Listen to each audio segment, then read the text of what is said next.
Kur dëgjova për rastin tënd, më ngjau absurd erdha ta shoh me sytë e mi.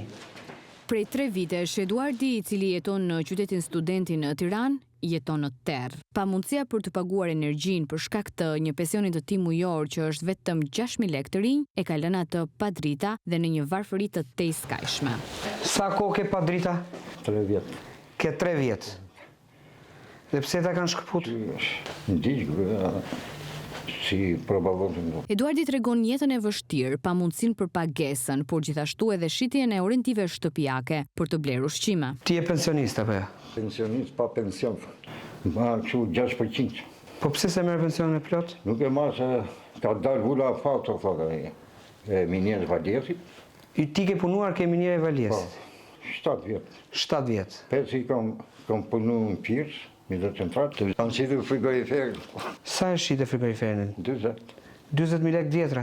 Me 60.000 lekë vjetra, ti s'ke se si ta lidhësh korrentin. Kandidati i Partisë Demokratike për qarkun e Tiranës, Grigel Smuçëllari, rrëzon të gjithë propagandën e qeverisë. Teksa ka zhvilluar takimin me Eduardin, ai ka parë nga afër situatën ku jeton, duke premtuar edhe zgjidhje të kësaj çështjeje.